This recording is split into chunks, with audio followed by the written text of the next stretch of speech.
principal scientist from Informal system, Igor Konnov. Hello. Hello, Gateway.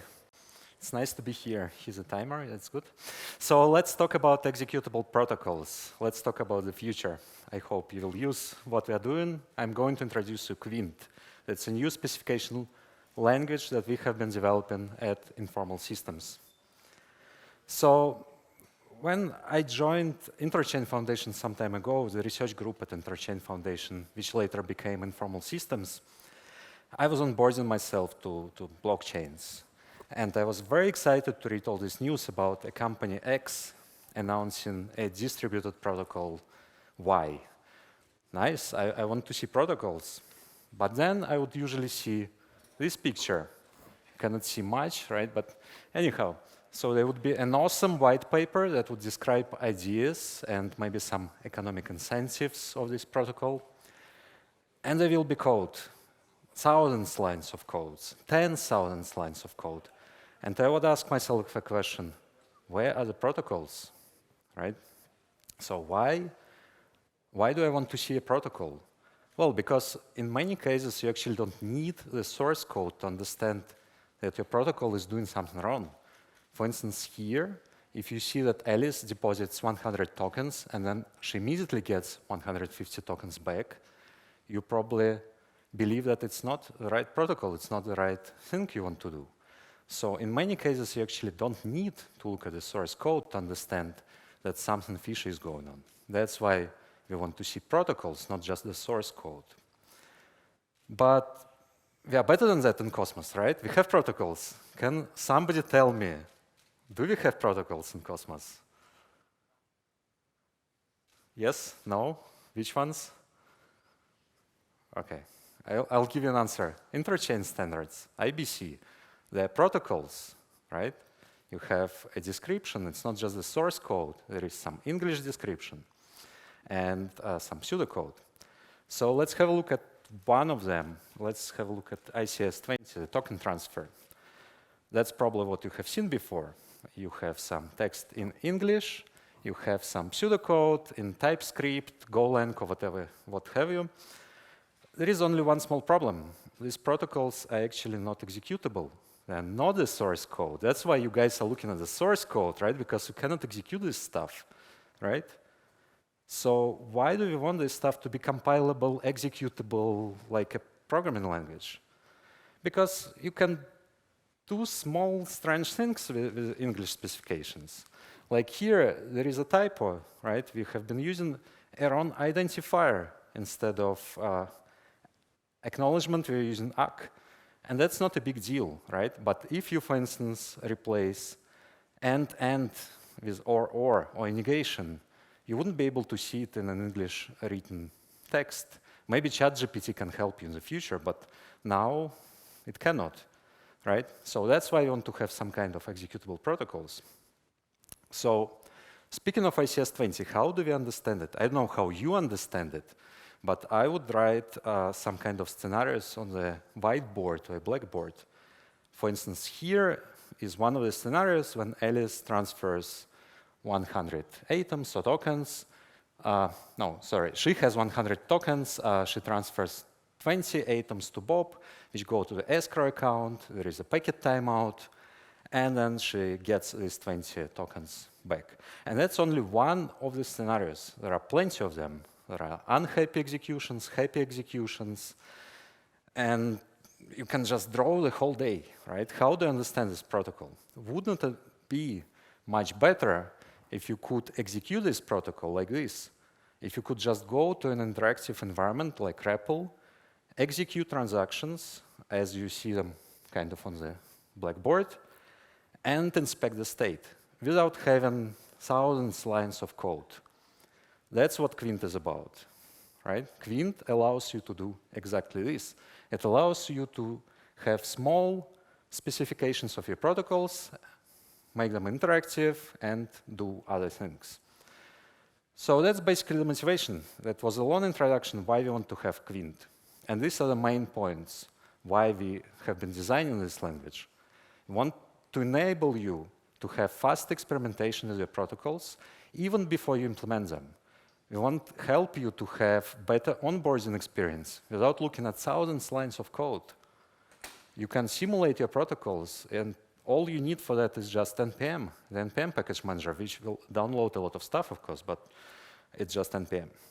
Then we want these protocols to be executable, not just English text that you have to interpret in your brain, which is hard for me, for instance, right? We want computers to do this job, right? And we want these protocols to be testable, right? We want to run tests. For instance, the scenario that you have seen, you can put it as a test. Importantly, we want you to write some assumptions about the timeouts, the network, the faults, and all stuff that you have in your system, which you do not see in the code, because these are the assumptions about your protocol that you cannot put right down in the code. They're like external assumptions about the execution environment. And the last important point here is that we have formal semantics in this language. It's actually backed by the TLA Plus language, the logic of TLA Plus invented by Les Lampert, which opens a portal to all kinds of static analysis tools and provers and all other things. So not only you can execute things, you can also reason about them, right? So let's have a look at some features that Quint offers you as an engineer or a protocol designer. They're kind of open-ended. We didn't have a testing framework for implementation. What Quint allows you to do when you run some of these scenarios that you have seen on the whiteboard or blackboard, you can produce a very simple trace in JSON in what we call informal trace format. And this trace you can replay against your implementation. So it's up to you which testing framework you're using, how you do it. We can emit your trace, you figure out how to use it as an acceptance test. So there is a connection between protocols and the implementations, right? Then another important feature is that, as I told you, the English specifications, they're not testable. And our specifications in Quint, our protocol specifications, they're actually testable. You can write tests, and you can replay them, for instance, in continuous integration. You can do something similar to property-based testing that you know from programming languages. The same thing applies here. We have a testing framework, there is randomization, you can do some form of property-based testing, execute many runs, and so on and so forth. So speaking of how you would write the specifications, you write them exactly as you write your code, because Quint is kind of a programming language, although it allows you to write protocol specifications. You write Quint specifications in VS Code or in any other editor if you like. We have a good support in the VS Code plugin. And you can debug them at the same time. Not just you write the whole thing, at once and then debug it. You can write it and debug at the same time. So you have this interactive experience with Quint. What's important for us is that your design documents become code, which means you have all the goodies of programming languages. You have syntax errors, type checking errors, you have code completion, reference documentation, and all the things you expect to see in programming languages. But your specs are much smaller. They're not 10,000 lines of code. They're just maybe 1,000 lines of code, So, and that's a question I'm asking you, like, why are you still using Markdown? Go and use Quint. It's much better. I hope I have convinced you. So just to give you like a small overview of how the tools around Quint look like, we have basically this programming language that allows you to specify states and transitions. On the left side, you have the tooling for engineers. There is an execution environment in TypeScript. There is a testing and fuzzing framework. There is a random simulation framework and some features for interactive debugging, as you have seen, REPL, for instance. So when you write down your specification, you can just play with it, you can test it, and that's it. You can put it on GitHub if you like. But if you want to get better correctness guarantees, you can give it to auditors or protocol designers, and they will use other features of Quint that allow you to describe the environment and other things. And these people would probably use more advanced tools like symbolic simulation or model checking that we're also developing at Informal Systems. So you can go from just protocols, good enough protocols, to more correct protocols. And that's what Quint enables.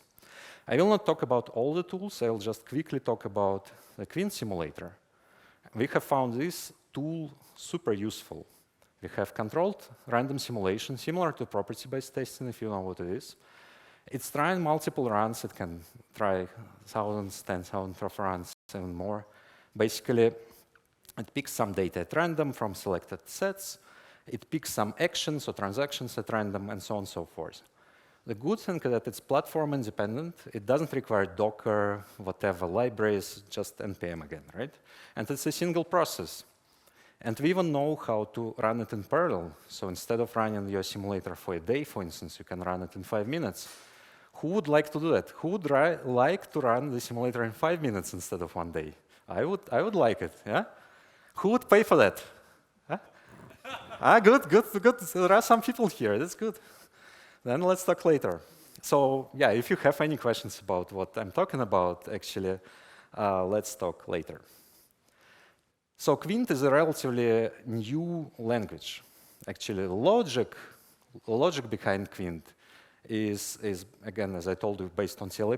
It's a very established a good mathematical framework, all well thought out by Les Lampert and other people, but the syntax is super new. We have released the syntax in the beginning of this year, and we started to use it at Informal Systems. So protocol designers at Informal Systems are using it. They're happy. They say, very clear, concise, and what we have seen, it's comparable in size to the Markdown text in English. And they also finding bugs. So security auditors also started to use Quint, and they have found some bugs already just by playing interactively with the specifications of the protocols they're auditing. And we have some brave souls like Ekes trying the tool without even knowing that it works or not. So we need more people like you who would try the tool and tell us whether you like it, how you like it, what you want to change.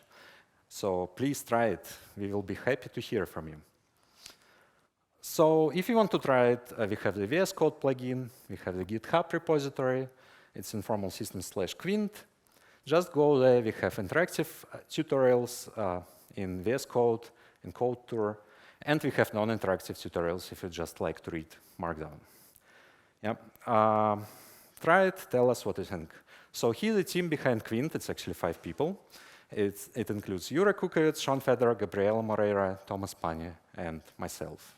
You can see the tweet handles here if you want to contact us. So that finishes my talk. If you want to follow us, go on Informal Systems Twitter. There will be some announcements about Quint from every now and then. You probably know our website, informal.systems. Let's keep in touch. If you have questions, if you want to use it, just come to us, come to me, and we'll show you how it works. So thank you. Yeah. Thank you very much. So we have a bunch of questions here on Slido. One says, great talk. Could you explain how this is better than sketching the protocol in something like Python? That's a great question. So you can absolutely write things in Python or TypeScript or Rust. The only thing that first of all, it's hard to define formal semantics for these languages because they're so general. It's hard to write a general reasoning tool. For Quint, it's much easier, right? So you can simulate things in Python, but it's very hard to prove things about the Python simulators. And in Quint, it's much easier. Yeah. All right. Another one is, can the code have bugs which the protocol does not surface? How to catch those bugs? Does Quint help? Yeah, so that's absolutely true. So even if your protocol is 100% correct, if you have checked all invariants, temporal properties, and so on and so forth, you can have bugs like buffer overflows. You can have some security problems, crypto problems. That's what we don't focus on. So if you want to check whether Quint specifications somehow reflect the reality, and that's your code, as I told you, you can generate these tests in JSON and replay them against your implementation. But of course, the code to the code, it has much more behavior, and you need other tools and other people to look at it if you want to be 100% sure. So there is more questions. Maybe if you're going to be brief, we can Okay. squeeze like a little bit more. But can you turn Quint code to Markdown so non-programmers can actually read it and understand? So we haven't tried it, but we were looking at the literate programming style where you can write basically text and Quint code. And in the end, you will get the Quint specification on the site, which you can test and use, but basically you'll have some kind of English text interspersed with Quint code. This you can do in the literate programming style. Yeah. All right. Have you tried to write IBC in Quint? Yes, we have a specification for ICS-20 if you want to see it. First of all, it's publicly available. You can just find it on the Quint repository. But if you want to see it, come to me. I will show you this specification. We haven't specified the whole thing yet. All right. And last one, do you provide bare bones LSP as well as the VS Code plugin? So we have a language server protocol implementation. We have not tried to attach other editors to it, but it should be possible because we are just writing things in VS Code. So you can try it. We have not. All right. So thank you very much. Thank you. Thanks a lot. Yeah. Okay. Thanks.